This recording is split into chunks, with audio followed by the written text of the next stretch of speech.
सुप्रभात दर्शक बंधु आज फेब्रुआरी 2 तारिख सोमवार चलतु नजर पकाइबा आज देश विदेश प्रमुख खबर गुड़िक किंतु ता पूर्व जदि आपण मैंने आम वीडियो को लाइक करना आम वीडियो को लाइक करी कमेंट रे जय जगन्नाथ लिखंतु। केंद्रीय बजेट रे ओडिशा को गुरुत्व ए सब जिला को मिलिबो लाभ। अर्थमंत्री निर्मला सीतारमण संसद रे केंद्रीय बजेट उपस्थापन करछंती। निर्मला नवम बजेट रे ओडिशा पई तीनोटी घोषणा होईची। बजेट रे निर्मला युवा शक्ति उपरे गुरुत्व दैछंती।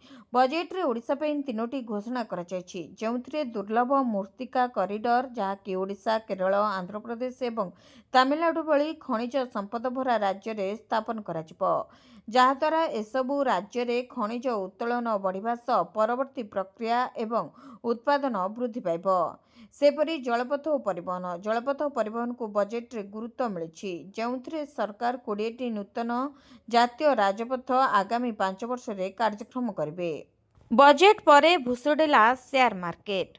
अर्थमंत्री निर्मला सीतारमण 2026 बजेट उपस्थापन करने पर सेंसेक्स एवं निफ्ट द्रुत गति में ह्रास पाई। अपराह्न 12:35 रे सेंसेक्स 1700 पॉइंट ह्रास पाई 80,804 रे कारबार करुला। सेपरी निफ्टी 377 पॉइंट ह्रास पाई 25,441 रे कारबार करुला। बजेट पूर्व प्रारंभिक व्यवसाय रे सेंसेक्स 300 पॉइंट वृद्धि पाइथिला। सिगारेट दर वृद्धि स्वास्थ्य सह पकेट उपरे पड़िबो भारी प्रभाव। फेब्रुआरी 1 तारिख दिनटी केवल देशर आर्थिक बजेट पर गुरुत्वपूर्ण नथिला, बरं यह धूमपान करुवा व्यक्ति एक गुरुत्वपूर्ण दिन थिला। कारण सरकार प्रतिवर्ष बजेट रे तंबाकू जातीय द्रव्य उपरे टिकस वृद्धि करिथांते एवं चलित वर्ष मध्य सिगारेट उपरे टैक्स बढ़िछि। सिगारेट, तंबाकू एवं पान मसला प्रेमी परिस्थिति एबे समान रहबो नाही। सरकार सिगारेट एवं अन्य तंबाकू उत्पाद उपरे एक नूतन उत्पाद शुल्क लागू करिसेंती। तेबे पूर्व लागू होइतिबा जीएसटी क्षतिपूरण शेष एवं प्रत्यक्ष टिकस द्वारा बदला जिवो। एही नियम कार्यकारी होई सारिछि। तेबे विशेषज्ञ माने कहचंती जे सिगारेट एते महंगा हेबा द्वारा लोक माने निशा छाड़िबा परिवर्ते निशा चोरा सिगारेट आड़कू मुहाई पारंती। विशेषज्ञ माने कहचंती जे सिगारेट एते महंगा हेबा द्वारा लोक माने निशा छाड़िबा परिवर्ते सस्ता चोरा सिगारेट आड़कू मुहाई पारंती, जाद्वारा स्वास्थ्य मध्य खराब होई पारे। नूतन नियम अनुसार प्रति 1000 सिगारेट पाई 2050 टंकारु 11,000 टंका पर्यंत सिगारेट उपरे टिकस लागू होछि। सिगारेट मूल्य 18 टंकारु 70 टंकारु 72 टंका पर्यंत वृद्धि पाइछि, जहाँ साधारण ग्राहकों उपरे आर्थिक बोझ वृद्धि करिछि। नूतन नियम अनुसार उत्पाद शुल्क एबे 2050 रु 8,500 पर्यंत प्रति 1,000 सिगारेट पर्यंत रहिबो। एही टिकस किछि वर्ग रे 11,000 पर्यंत मध्य जाय पारे। एही टिकस सिगारेट लंब एवं विभिन्नता उपरे आधार करी निर्णय कराजिबो। बजेट 2026-27 रे हाईस्पीड रेल कॉरिडोर को बड़ घोषणा। देशर प्रमुख सहर जोड़िबे नुआ रेल लाइन। केंद्र अर्थमंत्री निर्मला सीतारमण बजेट 2026-27 रे रेल संबंधी एक बड़ घोषणा करिसेंती। यात्री मानक सुरक्षा को दृष्टि रखी हाईस्पीड रेल कॉरिडोर कार्यकारी हेबा नै एक बड़ घोषणा करा जायछि, जहाँ भारतर प्रमुख सहर सह जोड़िबो। एही रेल कॉरिडोर भारत समेत अन्य प्रमुख सहर सह जोड़ी हेबा नै सूचना दैछंती, जेउथिरे कम समय रे यात्रा करबा सहित भारतर आर्थिक स्थिति मध्य सुदृढ़ होई परिबो। एही हाईस्पीड रेल कॉरिडोर विकास रो नूतन दिगरे जोड़ी हेबा नै मत प्रकाश करिसेंती केंद्र अर्थमंत्री निर्मला सीतारमण। एही यात्रा सुरक्षित, निरापद एवं यात्री मानक पई बेस लाभदायक हेबो बोली रेल बजेट रे अर्थमंत्री उपस्थापन करिसेंती। तेबे मुंबई रु पुणे, महाराष्ट्र एही दुईटी बड़ सहर मध्य संपर्क सुदृढ़ हेबा सह रेल चलाचल मध्य मजबूत रहइबो। पुणे हैदराबाद, महाराष्ट्र एवं तेलंगाना को जोड़िबो। हैदराबाद चेन्नई दक्षिण भारतर महत्वपूर्ण स्थान सह संजोग करिबो। हैदराबाद बेंगलुरु आईटी हब बेंगलुरु एवं हैदराबाद मध्य दृढ़ संजोग करिबो। चेन्नई बेंगलुरु, तमिलनाडु एवं कर्नाटक मध्य हाईस्पीड लिंक। दिल्ली वाराणसी, राजधानी दिल्ली सह पवित्र वाराणसी सह रेल जोगाजोग सुदृढ़ हेबो। यह पर्यटनर विकास सह देशर आर्थिक परिस्थिति को मध्य जोड़िबो। सेपरि वाराणसी सिलीगुड़ी पूर्व भारत सहित मजबूत स्थिति सुदृढ़ हेबो। खासकर पश्चिमबंग और पूर्व राज्य यह बेस फायदावान हेबो। अर्थमंत्री निर्मला सीतारमण जो रेल को अधिक अग्रगति दिगरे दृष्टि देबाकु नै बजेट उपस्थापन करिसेंती, ताकु नै इंफ्रास्ट्रक्चर को अधिक जोर दियाजिबो बोली घोषणा करिसेंती। बजेट्र बड़ खबर कौन सस्ता और कौन महंगा आसतु जानिबा। रविवार दिन केन्द्र अर्थमंत्री निर्मला सीतारमण लोकसभा 2026-27 आर्थिक वर्ष पर देशर साधारण बजेट उपस्थापन करथिले। मोदी सरकार अर्थमंत्री भावे यह क्रमागत नवम बजेट थिला। ए बजेट रे साधारण जनता अनेक बड़ घोषणा करा जायतिबा बेले सामग्रीर दरदाम रे व्यापक परिवर्तन देखा मिली। विशेषकर कस्टम ड्यूटी रे परिवर्तन जो अनेक जिनिस सस्ता होइतिबा बेले किछि सामग्री महंगा होइछि। तेबे आसंतु जानिबा केउ जिनिस सस्ता होइछि एवं कौन महंगा होउछि। तेबे कैंसर एवं डायबिटीज पर व्यवहृत 17टी गुरुत्वपूर्ण औषध को ड्यूटी फ्री करा जायछि, जहाँ रोगियों पर बड़ आश्वस्ति आनिदेव। सेपरी मोबाइल बैटेरी और लिथियम आयन सेल सस्ता होइछि। यह सहित माइक्रोवेव ओभेन मध्य सस्ता हेबाकु जाउछि। परिवेश अनुकूल गाड़ी बा इलेक्ट्रोनिक व्हीकल एवं सोलार ग्लास सस्ता हेबो। मिक्स्ड गैस सीएनजी दर मध्य ह्रास पाइब। कपड़ा, लेदर आइटम, सिंथेटिक फुटवेयर एवं चमड़ा जातीय सामग्रीर दाम कमिब। विमान जाळेनीर शुल्क कमिथिबारु विमान यात्रा एवं विदेश यात्रा मध्य सस्ता होइपारे। तेबे बजेट रे केवल सस्ता नुहे, किछि जिनिस उपरे कस्टम ड्यूटी वृद्धि पाइछि, फल रे किछि जिनिसर दर वृद्धि होइछि। तेबे चलन्तु जानिबा कोन हेउछि दर वृद्धि, केउ सेक्टर रे बढ़िबो महंगा माड़। तेबे सबठारु अधिक प्रभाव मद उपरे पड़िबो, जार दाम बढ़िबाकु जाउछि। विभिन्न प्रकारर स्कार्प एवं खनिज पदार्थ उपरे टिकस वृद्धि करा जाउथबारु एहा सह जड़ित शिल्प गुड़िक प्रभावित हो पारती। मोटामोटी भाव देखा गले अर्थमंत्री निर्मला सीतारमण नवम बजेट मध्यम वर्ग लोकंकु एवं घरोई उत्पादनकारी खुशी करने को चेष्टा करछि। औषध और इलेक्ट्रोनिक सामग्री सस्ता होगा द्वारा साधारण जनता सीधासलख उपकृत हेबे। एही बजेट भारत को आत्मनिर्भरशील कराइबा दिगरे एक बड़ पदक्षेप बोली अर्थनीतिज्ञ माने मत प्रकाश करछन्ति। बढ़िला गैस सिलिंडर मूल्य नुआ दर लागू। तैल विपणन कंपानीगुड़िक ओएमसीएस गैस वाणिज्यिक सिलिंडर मूल्य वृद्धि घोषणा करिसेंति, जहाँ होटेल, रेस्टोरेंट और अन्यान्य वाणिज्यिक प्रतिष्ठान उपरे प्रभाव पकाइछि। तेबे 19 किलोग्राम वाणिज्यिक एलपीजी सिलिंडर मूल्य 49 टंका वृद्धि करा जायछि। घरोई एलपीजी सिलिंडर मूल्य रे कोनोसी परिवर्तन होई नै। एप्रिल 2025 रे 50 टंका वृद्धि परे या प्रति 14.2 किलोग्राम सिलिंडर पई 853 टंका अपरिवर्तित रहिछि। तेबे गत मासरे दिल्ली रे 19 किलोग्राम वाणिज्यिक एलपीजी सिलिंडर मूल्य 111 टंका वृद्धि पाई 1691 टंका 50 पैसा होइथिला।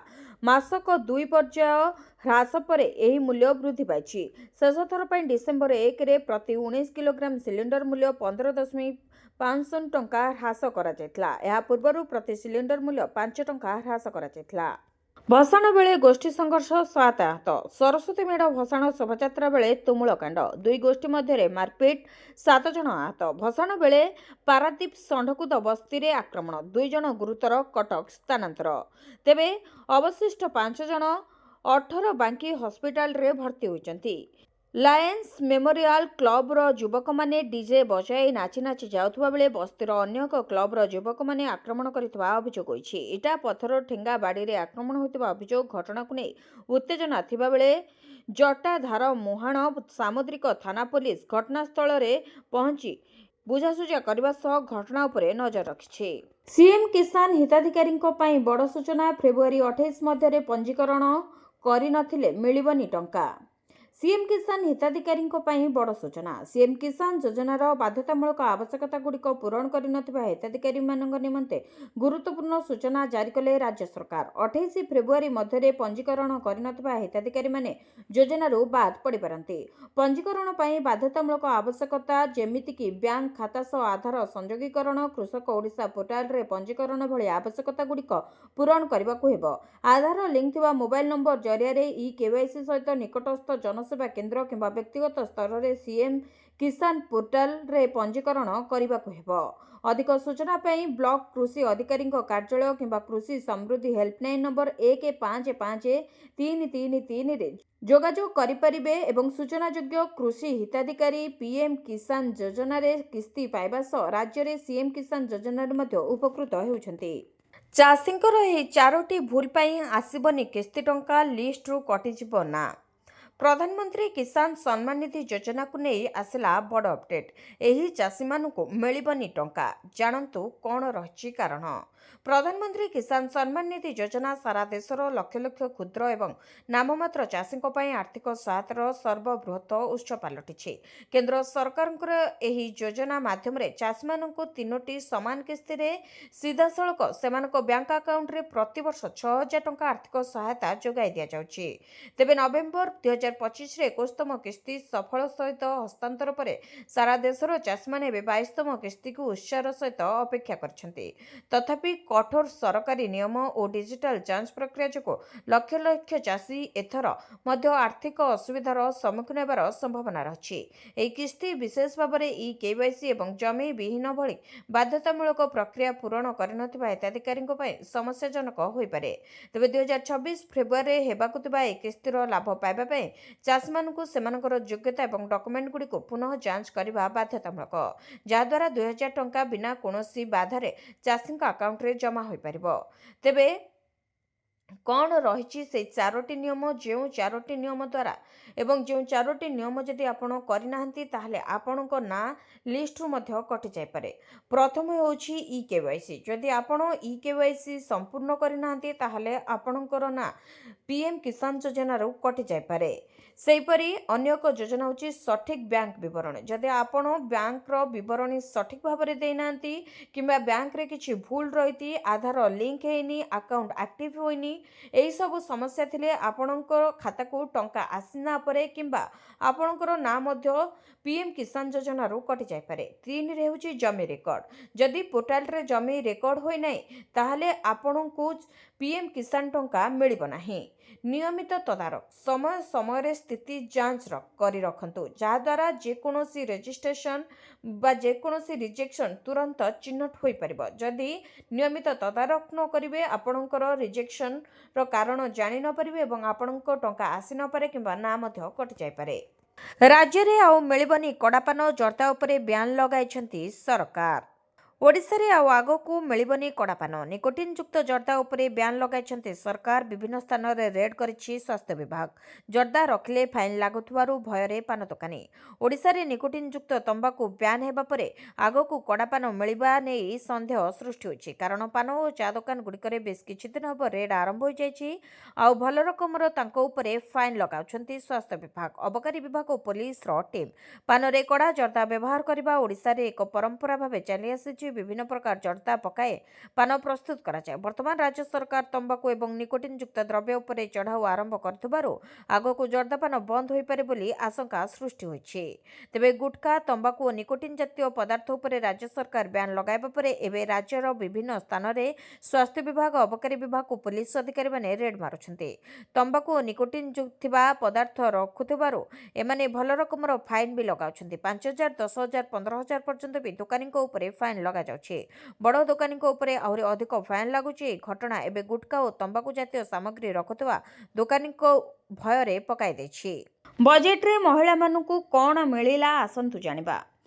केंद्र अर्थमंत्री निर्मला सीतारमण द्वारा उपस्थापित केंद्र बजेट 2026-27 महिला उद्योगी को सशक्त करने सी मैटर्स प्रतिष्ठा कर प्रस्ताव दि जाइछि। फेब्रुआरी 1 रविवार संसद में बजेट उपस्थापन करी सीतारमण कहते जे सी मैटर्स संप्रदाय मालिकाना खुचुरा दुकान भाव में प्रतिष्ठित होब। यह व्यतीत केंद्र सरकार चंदन चाष को प्रोत्साहित करने भली अन्यान्य पदक्षेप सहित यही पदक्षेप को कार्यकारी करने राज्य सरकार सहित सहभागी हेबे। एही योजना सेही महिला माननकु लाभ देबो जेउ माने चाकरी पई घरु दूर को यात्रा करि परिबे नाही। सेमाने निज संप्रदाय अंचल रे खुचुरा दुकान परिचालना करिवार सुजोग पाइबे। एही महिलांक आय वृद्धि करिबो एवं सेमानकर आर्थिक सुरक्षा को उन्नत करिबो। उल्लेखनीय जे गत बजेट रे लखपति दीदी योजना घोषणा करा जायतिला एवं एथरो सी मैटर्स योजना प्रचलन करा जायछि। हाईकोर्ट एएसओ परीक्षा रे बड़ घोटाला 6 जन को बांधिला कमिशनरेट पुलिस। 5 जन पुरुष और जड़े महिला। 2024 ओडिशा हाईकोर्ट एएसओ परीक्षा समय प्रश्नपत्र लीक अभियोग एमानकु गिरफ करिछि कटक लालबाग थाना पुलिस। एएसओ परीक्षा पई आउटसोर्सिंग संस्था को दायित्व दिया जायतिला आउ एही संस्था सह मिसी किछि दलाल और परीक्षा आशायी रचिथिले बड़ षडयंत्र। आशायींक ठारू मोटा अंकर टंका नै सेमानकु दिया जायतिला मॉडेल प्रश्नपत्र और उत्तर अनियमितता अभियोग आसवा परे जदिओ सेतेबेले परीक्षा को रद्द करा जायतिला हेले एबे सेही केलेंकारी रे संपृक्त थिबा व्यक्ति को गिरफ करिछि पुलिस। बड़ कथा हेउछि जेउ 6 जण गिरफ होइछन्ति सेमानंकर एसआई परीक्षा जालियाती रे मध्य संपृक्त रहिछि। कॉल डिटेल रेकर्ड जांच परे पुलिस एकथा जानिबाकु पाइछि। ओटीईटी परीक्षा हेउ कि हाईकोर्ट एएसओ परीक्षा एसआई परीक्षा हेउ कि अन्यान्य सरकारी परीक्षा सबुथिरे बेधड़क दुर्नीति करबाकू पछाउ नाहंती किछि मुष्टिमेय कटेरी बारंबार परीक्षा हेउछि हेले दुर्नीति कथा आगकू आसिबा परे परीक्षा बातिल करबाकू बाध्य होउछन्ति सरकार। हेले यारि भितरे दुर्नीति रे सामिल थिबा किछि सरकारी बाबू खसी जाउछन्ति। एई सरकारी बाबू ओ बड़बड़ियांक बिना पृष्ठपोषकतारे एभଳି केलेंकारी करबा संभव नै जाद्वारा हैरान हेउछन्ति चाकरी आशायी। प्रश्न उठुछि परीक्षा रे दुर्नीति करबाकू एमानकू किए प्रश्रय देउछि काहेकि सरकार एमानक विरोध रे नेउनांती दृढ़ कार्यानुष्ठान काहेकि बारंबार आउटसोर्सिंग संस्था दिया जाउछि परीक्षा दायित्व जाकु नै एबे बुद्धिजीवी महल रे चर्चा आरंभ होछि। ओडिशा पाई नुआ नुआ घोषणा बजेट रे बड़ भेटी देले निर्मला। डबल इंजिन सरकार थिबारु बजेट रे बड़ आशा रखिथिला ओडिशा। अर्थमंत्री निर्मला सीतारमण ओडिशा पाई करथिबा नुआ घोषणा राज्य विकास को बूस्टर डोज देबो बोली आशावादी मुख्यमंत्री। अति उत्साहजनक नहेले मध्य ओडिशा पाई आशानुरूप बजेट भेटी देछि केंद्र। डबल इंजिन सरकार रो फायदा पाइछि ओडिशा। 2026-27 बजेट रे ओडिशा पाई बड़ घोषणा करिसेंति केंद्र अर्थमंत्री निर्मला सीतारमण। देशर शिल्प और भित्तिभूमिर विकास को शिखर रे पहुंचाइबाकू ओडिशा झारखंड छत्तीसगढ़ तमिलनाडु और केरल रे विरल मूर्तिका कॉरिडोर निर्माण हेबो। यह जरिया रे उत्पादन वृद्धि सह आमदानी निर्भरशीलता कमिबो। स्थानीय शिल्प पई यह बूस्टर डोज भली काम करिबो। खनिज संपद भरपूर अंचल गुडी को शिल्पांचल एवं बंदर सहित सीधासलख जोड़िबो एही कॉरिडोर। खनिज द्रव्यर परिवहन व्यवस्था सहज हेबो। एथि सहित परिवहन खर्च मध्य यथेष्ट ह्रास पाइबो। हजार हजार नियुक्ति सृष्टि हेबो सह नूतन शिल्प प्रतिष्ठा पई पुंजी निवेशकारी को आकृष्ट करिबो। मोदी को तेरेछा बाण मारिले संजय राउत उठाइले परिवारवाद कथा। दिवंगत एनसीपी नेता अजित पवार मृत्यु पर पत्नी को महाराष्ट्र मुख्यमंत्री भाव नियुक्ति कराकू नहीं प्रधानमंत्री मोदी को तेरेछा बाण मारिछंती शिवसेना सांसद तथा वरिष्ठ नेता संजय राउत। से कहते मु प्रधानमंत्री मोदी को अभिनंदन जनाऊछि काहेकि ना प्रधानमंत्री मोदी सुनेत्रा को उपराष्ट्रपति हेबा परे शुभेच्छा जणाइछंती। संजय राउत व्यंगात्मक भाव में कहते प्रधानमंत्री मोदी सुनेत्रा पवार को कहते जे तुम्हें बहुत भल काम कर तुम्हें महाराष्ट्र को बहुत आग को नहीं जीव किंतु सबुबले परिवारवाद विरोध में कही आसुवा प्रधानमंत्री मोदी बोधहुए परिवारवाद कथाटी को भूली जाइछंती। अवश्य एक प्रकार भल है प्रधानमंत्री को परिवारवाद आरोप प्रत्यारोप आश्वस्ति मिला। संजय राउत आहरी कहते जे अजित पवार जड़े प्रमुख नेता थिले। दल तांकर निजर थिला।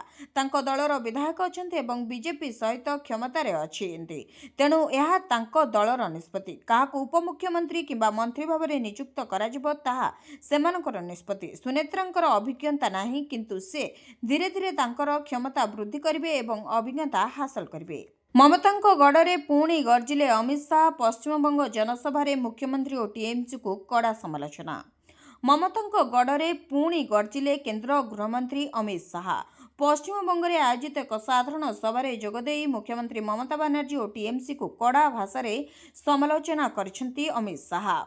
तेबे बंगाल में तृणमूल कांग्रेस सरकार पतन निश्चित एवं 2026 राज्य राजनीति में परिवर्तन वर्ष हेबो बोली दाबी करिसेंती शाह।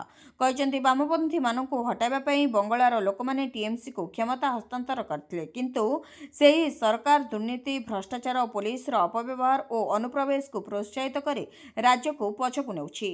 तेणु 2026 टीएमसी को विदाय देवार वर्ष। अनुप्रवेश प्रसंग में गृहमंत्री कहते बंगाल अवैध प्रवेश केवल राज्यर नुहे बरं समग्र देशर सुरक्षा विपद सृष्टि करुछि। से अभियोग करिसेंती राज्य सरकार सीमारे बाड़ देवाई जमी जोगाई देउना जहाँ सीमा सुरक्षा बाहिनी को तार कार्य करिबारे बाधा सृष्टि करुछि। हाईकोर्ट ए मामला रे बीएसएफ सपक्ष रे राय देइथिबा बेले मध्य जमी जोगाई देउना ममता सरकार कारण अनुप्रवेशकारी माने शासक दलर भोट बैंक। सुभद्रा ना वार्धक्य भत्ता आशंकार आशायी। ଓକାକୁ ତଥ୍ୟ ଅପଲୋଡ ନିର୍ଦ୍ଦେଶ ଅଯୋଗ୍ୟଙ୍କୁ ଭତ୍ତା ପ୍ରଦାନ ନିୟମ ନାହିଁ। 60 ବର୍ଷ ପୂରଣ ପରେ ସୁଭଦ୍ରା ଯୋଜନାରୁ ବାଦ୍ ପଡୁଥିବା ମହିଳା ସ୍ୱୟଂକ୍ରିୟ ଭାବେ ବାର୍ଦ୍ଧକ୍ୟ ଭତ୍ତା ଯୋଜନାରେ ସାମିଲ ହୋଇପାରିବେ ନାହିଁ। ବାର୍ଦ୍ଧକ୍ୟ ଭତ୍ତା ପାଇବାକୁ ହେଲେ ଯୋଗ୍ୟତା ମାନଦଣ୍ଡ ପୂରଣ କରିବାକୁ ହେବ ବୋଲି ସାମାଜିକ ସୁରକ୍ଷା ଓ ଭିନ୍ନକ୍ଷମ ସଶକ୍ତିକରଣ ବିଭାଗ ପକ୍ଷରୁ ସ୍ପଷ୍ଟ କରାଯାଇଛି। ତେବେ ସୁଭଦ୍ରା ଯୋଜନାରୁ ବାଦ୍ ପଡ଼ିଥିବା ହିତାଧିକାରୀଙ୍କ ତାଲିକା ପ୍ରଦାନ କରାଯିବା ଆବଶ୍ୟକ। ଏଥିସହ ଗୋଟିଏ ଯୋଜନାରୁ ଆଉ ଏକ ଯୋଜନାକୁ ଯିବା ପାଇଁ ସ୍ୱୟଂକ୍ରିୟ ହସ୍ତାନ୍ତର ବ୍ୟବସ୍ଥା ସୁନିଶ୍ଚିତ କରିବା ଲାଗି ବିଭାଗ ପକ୍ଷରୁ ଓକାକୁ କୁହାଯାଇଛି। ତେବେ ବାର୍ଦ୍ଧକ୍ୟ ଭତ୍ତା ପାଇବା ଲାଗି ବାର୍ଷିକ ଆୟ 60,000 ଟଙ୍କା ହୋଇଥିବା ଜରୁରୀ ବେଳେ ସୁଭଦ୍ରାରେ ସାମିଲ ହେବା ପାଇଁ ବାର୍ଷିକ ଆୟ 2.5 ଲକ୍ଷ ମଧ୍ୟରେ ହେବା ଆବଶ୍ୟକ। ତେବେ ସୁଭଦ୍ରାର ତୃତୀୟ କିସ୍ତି ସୁଦ୍ଧା 93,792 ହିତାଧିକାରୀ 60 ବର୍ଷ ଅତିକ୍ରାନ୍ତ ପରେ ବାଦ୍ ପଡ଼ିଛନ୍ତି। ଏପରି ସ୍ଥଳେ ସମସ୍ତଙ୍କୁ ବାର୍ଦ୍ଧକ୍ୟ ଭତ୍ତା ଯୋଜନାରେ ସାମିଲ କରିବା ପାଇଁ ମହିଳା ଓ ଶିଶୁ କଲ୍ୟାଣ ବିଭାଗ ପ୍ରସ୍ତାବ ରଖିଥିଲା। ତେବେ ସେମାନଙ୍କୁ ସ୍ୱୟଂକ୍ରିୟ ଭାବେ ବାର୍ଦ୍ଧକ୍ୟ ଭତ୍ତା ଯୋଜନାରେ ସାମିଲ କରିବା ପାଇଁ ମୁଖ୍ୟ ସଚିବଙ୍କ ଅଧ୍ୟକ୍ଷତାରେ ବସିଥିବା ବୈଠକରେ ନିଷ୍ପତ୍ତି ହୋଇଥିଲା। ତେବେ ସୁଭଦ୍ରାରୁ ବାଦ୍ ପଡ଼ିଥିବା 93,792 ଜଣଙ୍କ ମଧ୍ୟରୁ କେତେ ଜଣଙ୍କୁ ଭତ୍ତା ଯୋଜନାରେ ସାମିଲ କରାଯାଇଛି ତାହାର ତଥ୍ୟ ମଗାଯାଇଥିଲା। କିନ୍ତୁ ସ୍ୱୟଂକୃତ ଭାବେ ସମସ୍ତଙ୍କୁ ବାର୍ଦ୍ଧକ୍ୟ ଭତ୍ତା ପ୍ରଦାନ କରିବା ପାଇଁ କୌଣସି ନିୟମ ନଥିବାରୁ ଏସ୍ଏସ୍ଇପିଡି ବିଭାଗ ମଧ୍ୟ ଦ୍ୱନ୍ଦ୍ୱରେ ପଡ଼ିଥିଲା। ଏପରି ସ୍ଥଳେ ଏସ୍ଏସ୍ପିଡି ବିଭାଗ ପକ୍ଷରୁ ଓକାକୁ ପତ୍ର ଲେଖି ନିର୍ଦ୍ଦେଶ ଦିଆଯାଇଥିଲା।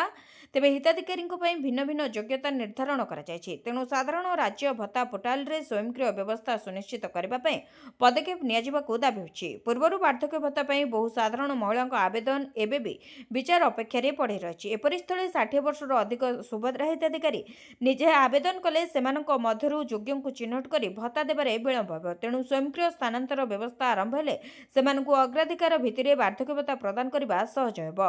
ଯେଉଁମାନେ ବାର୍ଦ୍ଧକ୍ୟ ଭତ୍ତାରୁ ବଞ୍ଚିତ ହେବେ ସେମାନଙ୍କୁ ପୂର୍ବ ଭଳି କିସ୍ତି ପ୍ରଦାନ କରାଯିବ। ଯଦି ଏପରି ହୁଏ ତାହେଲେ ସୁଭଦ୍ରା ଯୋଜନାର ମାର୍ଗଦର୍ଶିକାରେ ପରିବର୍ତ୍ତନ କରିବାକୁ ହେବ। ହେଲେ ଅଦ୍ୟାବଧି ଏ ସମ୍ପର୍କରେ ବିଭାଗ ପକ୍ଷରୁ ସଂଶୋଧିତ ମାର୍ଗଦର୍ଶିକା ଜାରି ହୋଇନାହିଁ। ଏପରି ସ୍ଥଳେ ବାର୍ଦ୍ଧକ୍ୟ ଭତ୍ତା ପାଇଁ ମାନଦଣ୍ଡ ପୂରଣ କରୁନଥିବା 60 ବର୍ଷରୁ ଅଧିକ ସୁଭଦ୍ରା ହିତାଧିକାରୀଙ୍କୁ ପୁନର୍ବାର ସୁଭଦ୍ରା କିସ୍ତି ମିଳିବ କି ନାହିଁ ତାକୁ ନେଇ ସଂଶୟ ଜାରି ରହିଛି। ଦ୍ୱିତୀୟ ଥର ମା ହେଲେ ମାତୃବନ୍ଦନା ଯୋଜନାରୁ ପାଇବେ ପୁଳାପୁଳା ଟଙ୍କା। ଜାଣନ୍ତୁ କ'ଣ ରହିଛି ନିୟମ। ସରକାର ସାରା ଦେଶରେ ମହିଳାମାନଙ୍କ ପାଇଁ ଅନେକ ଯୋଜନା କାର୍ଯ୍ୟକାରୀ କରୁଛନ୍ତି ଯାହା ଲକ୍ଷ ଲକ୍ଷ ମହିଳାଙ୍କୁ ଲାଭ ଦେଉଛି। ଗର୍ଭବତୀ ମହିଳା ଓ ନବଜାତ ଶିଶୁଙ୍କ ସ୍ୱାସ୍ଥ୍ୟକୁ ସୁଦୃଢ଼ କରିବା ପାଇଁ ସରକାର ପ୍ରଧାନମନ୍ତ୍ରୀ ମାତୃବନ୍ଦନା ଯୋଜନା ବା PMMVY ଆରମ୍ଭ କରିଛନ୍ତି। ଏହି ଯୋଜନା ଅଧୀନରେ ସରକାର ମହିଳାମାନଙ୍କୁ ସେମାନଙ୍କର ପ୍ରଥମ ସନ୍ତାନ ଜନ୍ମ ହେବା ପରେ 5,000 ଟଙ୍କା ପ୍ରଦାନ କରନ୍ତି। ଏହି ଦେୟଗୁଡ଼ିକୁ ବିଭିନ୍ନ ପର୍ଯ୍ୟାୟରେ ବଣ୍ଟନ କରାଯାଏ। ତେବେ ପୂର୍ବରୁ ପ୍ରଧାନମନ୍ତ୍ରୀ ମାତୃବନ୍ଦନା ଯୋଜନା ଅଧୀନରେ କେବଳ ପ୍ରଥମ ସନ୍ତାନ ଜନ୍ମ ପାଇଁ 5,000 ଟଙ୍କାର ସହାୟତା ପ୍ରଦାନ କରାଯାଉଥିଲା। ବର୍ତ୍ତମାନ ଏହି ଯୋଜନାକୁ ଉନ୍ନତ କରାଯାଇଛି ଏବଂ ଦ୍ୱିତୀୟ ସନ୍ତାନକୁ ମଧ୍ୟ ଏହାର ଲାଭ ପ୍ରଦାନ କରାଯାଉଛି। ଏହା ବିଶେଷ ଭାବରେ ସତ୍ୟ ଯଦି ଦ୍ୱିତୀୟ ସନ୍ତାନ ଝିଅ ହୋଇଥାଏ। ସରକାର 6,000 ଟଙ୍କା ପ୍ରୋତ୍ସାହନ ରାଶି ପ୍ରଦାନ କରିବେ। ଯୋଗ୍ୟ ମହିଳାଙ୍କୁ ସୁବିଧା ପାଇବା ପାଇଁ ପ୍ରଥମେ ଆବେଦନ କରିବାକୁ ପଡ଼ିବ। ଆବେଦନ ବିନା ସେମାନେ କୌଣସି ଟଙ୍କା ପାଇପାରିବେ ନାହିଁ। ତେବେ ଆବେଦନ ପ୍ରକ୍ରିୟା ସମୟରେ ସମସ୍ତ ଆବଶ୍ୟକୀୟ ଡକ୍ୟୁମେଣ୍ଟ ପ୍ରଦାନ କରିବା ବାଧ୍ୟତାମୂଳକ। ଆବେଦନ ସମ୍ପୂର୍ଣ୍ଣ ଯାଞ୍ଚ ହେବା ପରେ ଏବଂ ସଠିକ୍ ପ୍ରମାଣିତ ହେବା ପରେ ହିଁ ସୁବିଧା ପ୍ରଦାନ କରାଯିବ। ତେବେ ପ୍ରଥମ ସନ୍ତାନ ପାଇଁ ଏହି ରାଶି ଦୁଇଟି କିସ୍ତିରେ ପ୍ରଦାନ କରାଯିବ। ପ୍ରଥମ କିସ୍ତି 3,000 ଟଙ୍କା ଏବଂ ଦ୍ୱିତୀୟ କିସ୍ତି 2,000 ଟଙ୍କା। ଯଦି ଦ୍ୱିତୀୟ ସନ୍ତାନ ଝିଅ ହୁଏ ତେବେ ତାଙ୍କ ଜନ୍ମର 270 ଦିନ ମଧ୍ୟରେ ପଞ୍ଜୀକରଣ ଆବଶ୍ୟକ। ଯଦି ଦ୍ୱିତୀୟ କନ୍ୟା 1 ଏପ୍ରିଲ 2025ରେ ଜନ୍ମ ହୁଏ ତେବେ ଆବେଦନ 30 ସେପ୍ଟେମ୍ବର 2026 ପର୍ଯ୍ୟନ୍ତ କରାଯାଇପାରିବ। ଅନଲାଇନରେ ଆବେଦନ କରିବା ପରେ ଟଙ୍କା ସିଧାସଳଖ ଆପଣଙ୍କ ବ୍ୟାଙ୍କ ଆକାଉଣ୍ଟକୁ ସ୍ଥାନାନ୍ତରିତ ହେବ। ଏଣିକି ପିଏମ୍ କିଷାନ ଯୋଜନାରେ ଚାଷୀଙ୍କୁ ବାର୍ଷିକ 6,000 ନୁହେଁ ମିଳିବ ଏତିକି 1,000 ଟଙ୍କା। ଜାଣନ୍ତୁ କ'ଣ ରହିଛି ସମ୍ପୂର୍ଣ୍ଣ ଖବର। ଚାଷୀଙ୍କ ପାଇଁ ବଡ଼ ଖବର। ପ୍ରଧାନମନ୍ତ୍ରୀ କିଷାନ ସମ୍ମାନ ନିଧି ଯୋଜନାରେ ଆର୍ଥିକ ରାଶି ବୃଦ୍ଧି କରିବାକୁ ଯାଉଛନ୍ତି କେନ୍ଦ୍ର ସରକାର, ଯାହା ଚାଷୀଙ୍କ ଆର୍ଥିକ ସ୍ଥିତି ମଜବୁତ ହେବ। କେତେ ଟଙ୍କା ବୃଦ୍ଧି ହେବ, କେବେ ଏହି ବର୍ଦ୍ଧିତ ରାଶି ମିଳିବାକୁ ଯାଉଛି, ଆସନ୍ତୁ ଜାଣିବା। ତେବେ ପ୍ରଧାନମନ୍ତ୍ରୀ କିଷାନ ସମ୍ମାନ ନିଧି ଯୋଜନାର ବାର୍ଷିକ ରାଶି 6,000ରୁ 12,000 ଟଙ୍କାକୁ ବୃଦ୍ଧି କରିବାକୁ ଯୋଜନା କରୁଛନ୍ତି କେନ୍ଦ୍ର ସରକାର।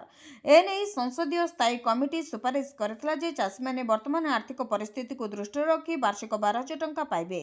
ତେବେ ଏନେଇ ସାଂସଦ ସମିରୁଲ ଇସଲାମ ଏହି ପ୍ରସଙ୍ଗରେ ସରକାରଙ୍କୁ ଠାରୁ ଜବାବ ମାଗିଥିଲେ।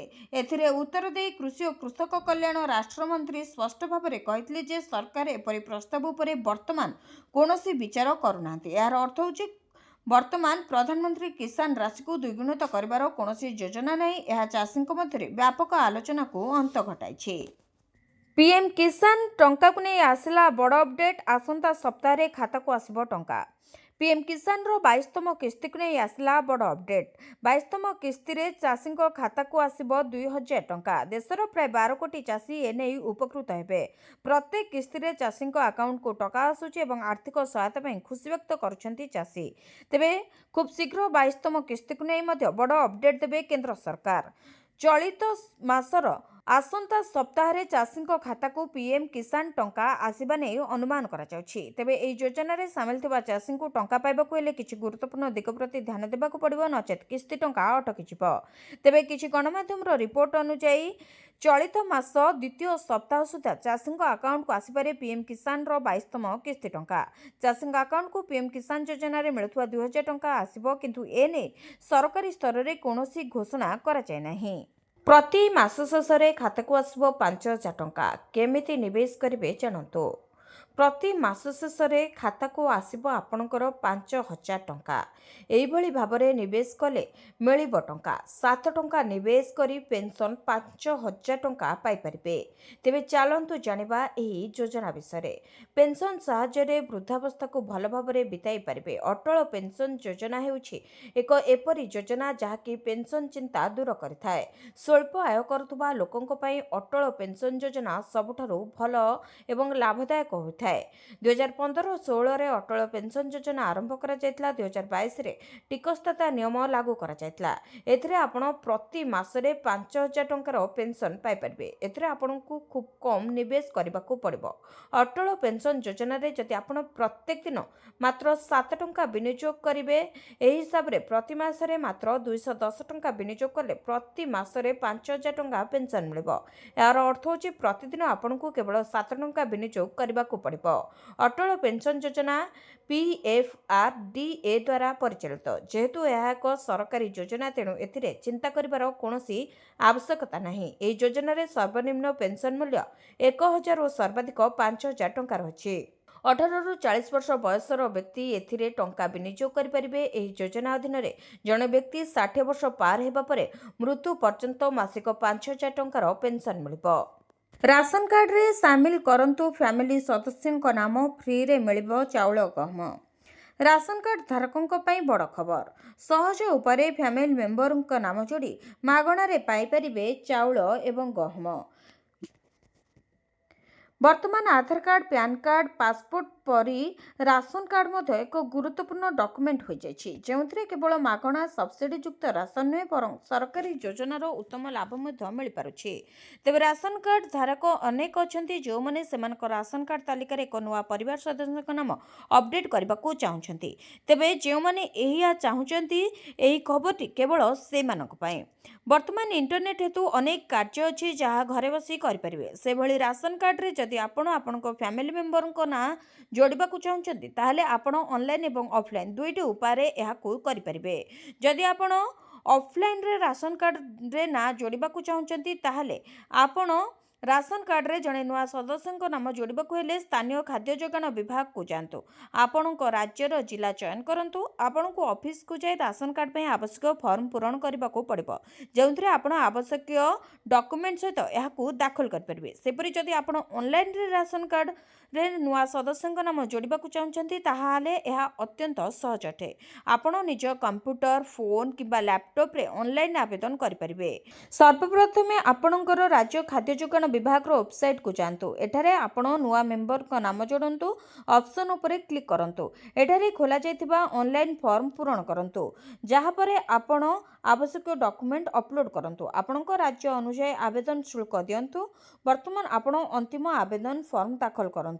एहीपरि भाबरे सहजरे आपण निज परिवारर कोनोसी सदस्यଙ୍କ नाम राशन कार्ड रे जोड़ी परिबे। सुभद्रा चतुर्थ किस्ती केउ तारिख रे आसीबो, केउ माने पाइबे जानंतु संपूर्ण डिटेल्स। सुभद्रा चतुर्थ किस्ती केउ तारिख रे आसीबो ए नै चर्चा जोर धरिछि।